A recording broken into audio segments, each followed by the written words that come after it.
parchemeurs, bonsoir et bienvenue dans Invitation au voyage, le format qui vous emmène avec moi pendant une journée à l'autre bout du monde. Aujourd'hui, je vous invite à me joindre dans le pays de la salsa, le pays de Gabriel García Márquez, le pays du meilleur café au monde, le pays de Shakira, mais un pays que vous connaissez sans doute pour une autre raison. Ce pays a effectivement été connu pendant très longtemps pour une seule raison.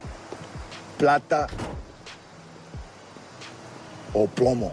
Pablo Escobar. Mais s'il a énormément changé aujourd'hui, il y a encore peu de personnes qui osent s'aventurer dans ce pays dont la réputation peut être si mauvaise. Et pourtant, depuis 2006, la Colombie a enregistré une augmentation de 300% de son tourisme. Et il y a une excellente raison. Et la journée dans laquelle j'aimerais vous emmener aujourd'hui fut bien particulière. C'était une journée du 26 juillet 2000. Je revenais alors de Bogota où une amie m'avait dit « Surtout, ne va pas dans cette ville.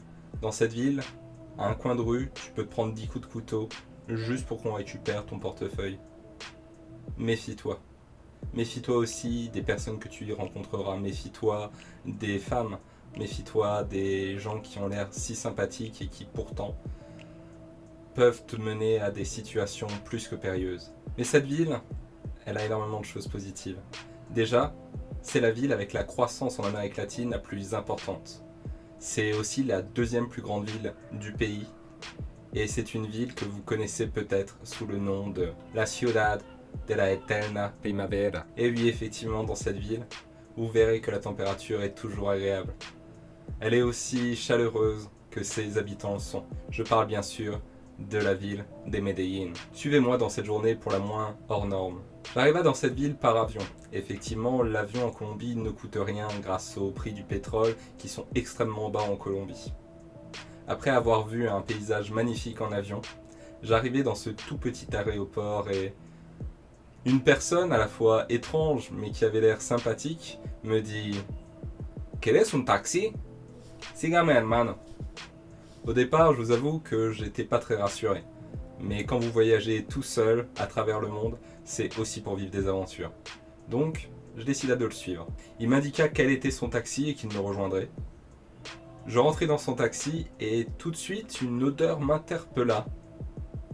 Je me dis, j'ai déjà senti cette odeur. Elle est inquiétante. Mais quel est donc cet étrange taxi? Il rentra à l'intérieur et je ne pus m'empêcher de lui demander mais quelle est cette odeur?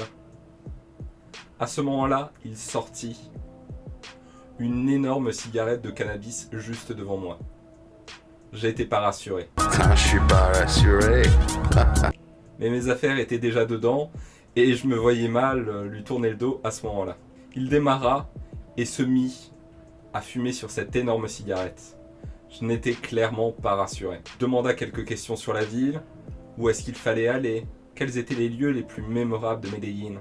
Il me donna quelques indications, mais en profita surtout pour essayer de me vendre un petit peu de son chanvre et me faire écouter un morceau pour le moins étrange. Un morceau qu'il avait enregistré en prison. Un morceau de hip-hop pour le moins agressif. Je n'étais clairement pas rassuré. Il essaya de me vendre aussi son CD. En fait, il essayait de me vendre à peu près tout ce qu'il avait sur lui. C'était une personne inquiétante, mais ma foi sympathique.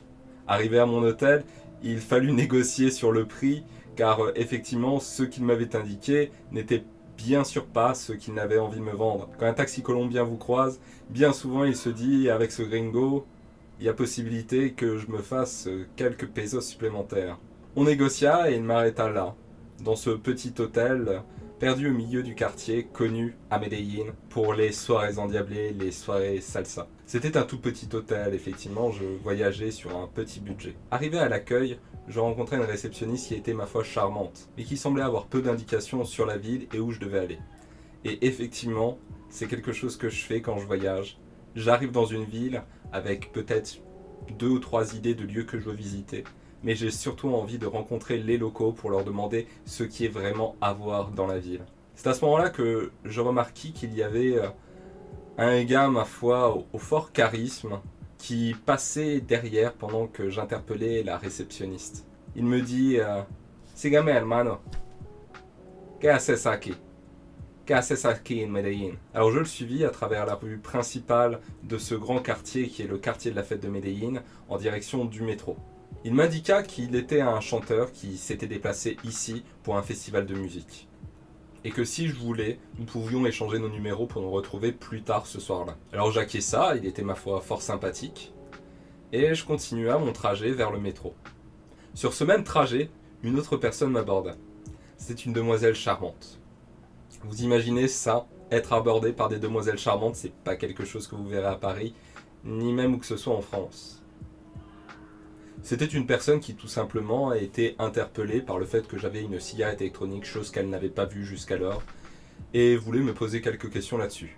J'en profita pour lui poser la même question que j'avais posée à toutes les personnes que j'avais croisées depuis mon arrivée en ville. Quelles sont les choses à voir à Medellín? J'arrivais alors dans ce grand métro aérien qui est une fierté à travers le pays. Effectivement, c'est le seul, il n'y en a pas à Bogota, il n'y en a absolument nulle part dans le pays.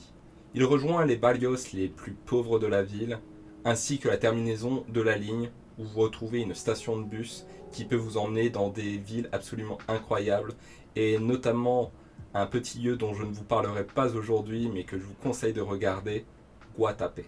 Cette demoiselle me conseilla d'aller voir le jardin botanique, ainsi que le musée d'Antioquia, musée qui est quasi intégralement dédié au sculpteur et peintre bien connu, Botero. J'alla d'abord jusqu'à ce jardin absolument magnifique, où vous pouvez retrouver plein de petits animaux absolument incroyables, des fleurs absolument sublimes et qui décrivent si bien la Colombie. Après m'y être perdu pendant environ 1 heure et avoir pris 1000 photos de fleurs, je décida d'aller manger un bout. Et c'est là que vous découvrez le patrimoine culinaire absolument incroyable de la Colombie. Je vous conseille d'y aller et de découvrir et tous ces mets que vous n'avez jamais eu la chance de découvrir. Après ça, je décida d'aller à ce fameux musée qu'on m'avait conseillé. Et il était absolument incroyable. Botero est un artiste qui a une patte très à lui. Effectivement, peu importe le sujet que vous lui donnez, il le rend gros. Oui, gros. Vous pouvez notamment retrouver la célèbre peinture de Pablo Escobar dans ses derniers instants, un pistolet à la main, en train de mourir sur un toit de Bogota. Vous pouvez aussi retrouver à quelques pas d'ici une de ces sculptures mémorables qui a été détruite lors d'un attentat qui secoua la ville et qu'il décida de reconstruire à l'identique juste à côté, de manière à symboliser le renouveau de cette ville absolument magnifique. Après avoir visité ce musée si particulier, je décida de faire quelques pas autour et découvrir une architecture pour la moins exceptionnelle. Je parle bien entendu du palais de la culture Rafael Uribe. Ce palais si particulier est composé de petites briques à la fois blanches et noires qui lui donnent une architecture qui semble venir d'absolument nulle part, ou en tout cas d'ailleurs. Je croisa aussi tous ces Colombiens si sympathiques, chaleureux, qui viennent vous parler pour tout et rien, juste parce que vous semblez différent et que ici tout le monde se parle. Ici les gens dansent dans la rue, ici on vend de tout. Ici même s'il y a de la misère, et de la misère il y en avait, alors que le Venezuela, pays limitrophe, connaissait l'une de ses crises les plus dures depuis plusieurs décennies, et la Colombie devait accueillir plusieurs millions de Vénézuéliens en quelques mois. Mais vous ne croiserez jamais personne qui fait la manche ici. Ici, tout le monde se débrouille. On vend dans la rue de quoi manger. Les gens ont tous l'air sympathiques. Les femmes sont connues à travers le monde pour être absolument magnifiques. Et elles le sont. Après avoir vaqué à travers la ville, je décida de retourner à mon hôtel et d'envoyer un message au chanteur. Il m'indiqua un petit bar où il fallait que je le rejoigne. Alors, je me lança et je le trouva enfin posé à une table, pleine de sangria et de divers mets, pour commencer une soirée absolument exceptionnelle. C'était le seul homme assis à cette table. Il était entouré de 6 femmes, toutes plus belles les unes que les autres. Il me demanda de m'asseoir, et après avoir discuté avec plusieurs d'entre elles, il demanda au serveur s'il était possible de récupérer une guitare. Et effectivement, la plupart des bars là-bas ont toujours une guitare au cas où quelqu'un a envie de mettre un petit peu l'ambiance. Il commença à nous chanter une chanson absolument magnifique. Il avait un talent incroyable que je n'avais vraiment pas soupçonné. Tous les yeux étaient sur lui, et je me dis qu'effectivement je n'étais peut-être pas tombé sur le premier chanteur venu. Après une petite heure à bord de la sangria, il me dit « Vas-y, suis-moi, je vais te faire un petit peu visiter le quartier ». Il m'emmena avec lui, me raconta son histoire, me dit qu'il avait plusieurs enfants à travers le monde, et notamment à New York, chose que je n'aurais jamais imaginée. Il me raconta aussi un petit peu les folies que pouvait abriter la ville de Medellín. Et il me dit d'ailleurs une phrase qui me marqua à cette époque. « Ne t'inquiète pas, tu peux faire absolument ce que tu veux à Medellín. Tant que tu as un petit billet dans la poche, si la police arrive, tu as juste à leur donner et tout ira bien. » C'est effectivement une autre façon de penser qu'ici en France. Si particulière. Il me paya un autre verre d'aguardiente, l'alcool local, si particulier. Un alcool translucide et qui met le feu à votre palais avec son petit goût anisé. Il me raconta un petit peu plus sa vie, chanta un peu pour moi, et me dit qu'il fallait nous préparer avant de rejoindre les filles. Effectivement, elles arrivèrent en taxi, et le taxi étant déjà plein, il sauta sur un prochain taxi et lui dit « Suis ce taxi ». Et c'est alors que nous fûmes engagés dans une course-poursuite à laquelle je ne m'attendais pas. Effectivement, dans les taxis en Colombie, déjà vous êtes dans des vieux véhicules. Les ceintures, si elles sont de série, sont bloquées derrière les sièges de manière à ce que vous ne puissiez pas les utiliser. Et ils roulent comme des fous. Je le vis slalomer entre les différentes voitures pour réussir à suivre le premier taxi. Et c'est à ce moment-là que je me dis... Ce chanteur est bien trop sympathique. Toute la soirée, il m'a payé à boire. Il m'a proposé d'ailleurs d'autres choses que j'ai bien sûr refusées. Mais pourquoi ? Est-ce que ce ne serait pas un coup fourré ? Quelqu'un qui tenterait de m'emmener dans un lieu pour m'enlever et potentiellement demander une rançon à ma famille. J'eus vraiment peur. Qui plus est, la conduite du taxi me faisait penser au pire. Je m'imaginais déjà avoir un accident à plus de 80 à l'heure, sans ceinture, dans un vieux véhicule, et m'imaginer mort. Alors je me mis à prier.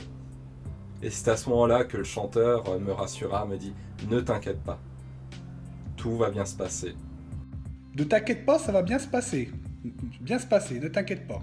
T'inquiète pas. Hein ? Ne t'inquiète pas. Tu n'as vraiment pas de peur à avoir. Alors je tentais de rester cool. Comme on dit par là-bas, déjate llevar, laisse-toi porter. Alors je me laissa porter et ce taxi nous emmena pour rejoindre le groupe de filles qu'on avait rencontré un petit peu plus tôt dans la soirée, vers un club de salsa. Et c'est là que je dois vous parler un petit peu des soirées colombiennes. Effectivement, ça n'a rien à voir avec l'Europe où en général vous allez aller dans un bar pour un petit peu trop boire et peut-être finir dans une boîte de nuit où les gens gigotent les uns contre les autres sans trop savoir ce qu'ils font, comme s'ils étaient en pleine crise d'épilepsie. Non, en Colombie, ça n'a rien à voir. En Colombie, tout le monde sait danser. Ils ont ça dans le sang et pratiquent depuis le plus jeune âge. Alors vous pouvez danser avec 1, 2, 3, 4 filles. Personne ne refuse, tout le monde a envie de danser avec vous, tout le monde a envie de passer une bonne soirée, tout le monde a envie de passer un bon moment. C'est dans ce lieu magique que je découvris une autre façon d'interagir avec des inconnus, une autre façon de profiter de la vie. Et effectivement, si en Colombie ils n'ont peut-être pas tout l'or du monde, ils ont une chose absolument exceptionnelle, qui est une joie de vivre, une façon de profiter de la vie comme personne. C'est ce soir-là que je rencontra Mélissa, une femme absolument exceptionnelle et qui me fit faire la réflexion suivante. En fait, on devrait envoyer toutes les Françaises en Colombie de manière à ce qu'elles découvrent ce que c'est que d'être une femme. Comment se comporter, comment être heureuse et comment aimer. Si un petit peu plus tard dans la soirée, le chanteur vint me chercher pour me proposer de rejoindre un lieu pour le moins louche qui s'apparentait à la Piscina de Bogota, je fus obligé de refuser et de rester un petit peu plus longtemps avec Mélissa. Le reste, je le garderai privé. Une seule autre chose sur laquelle j'aimerais revenir, c'est qu'une fois dans le nord du pays, après avoir passé plusieurs jours dans la jungle de Tayrona, j'entendis sur une toute petite radio locale une chanson que je reconnus tout de suite. C'était la chanson du chanteur.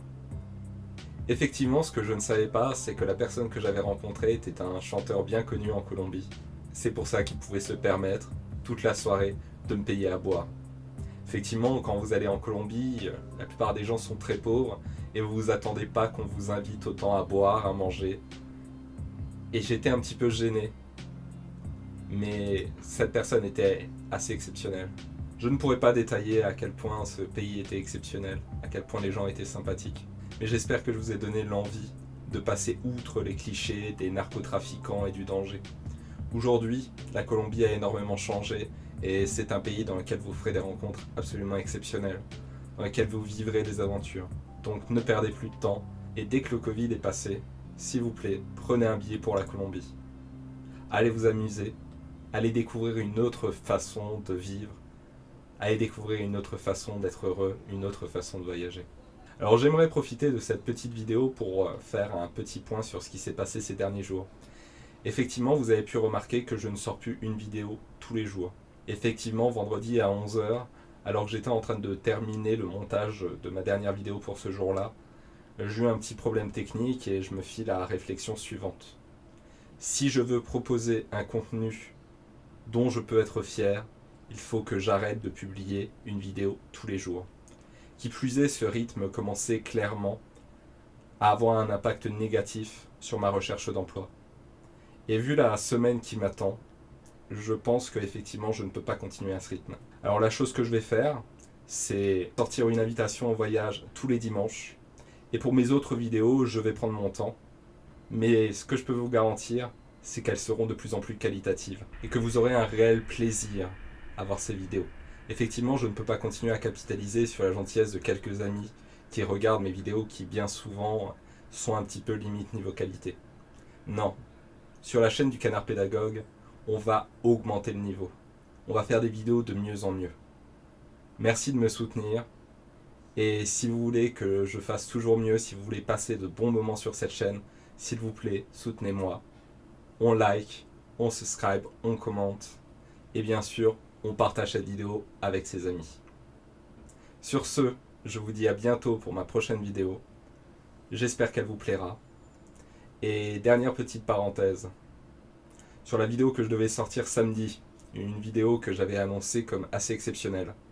Je vais prendre mon temps, plutôt que de la faire en une journée, je pense que je vais plutôt prendre un mois. Et vous livrer un vrai produit de qualité. J'essaierai de la garder pour un moment assez exceptionnel sur cette chaîne. Un moment de célébration. Donc si vous voulez la voir, n'hésitez pas à partager, de manière à ce qu'on soit de plus en plus nombreux ici, et qu'il y ait une raison de célébrer, une raison de sortir cette vidéo qui, je n'en doute pas, vous plaira. Sur ce, travailleurs chômeurs, bonne soirée. Mangez des pommes!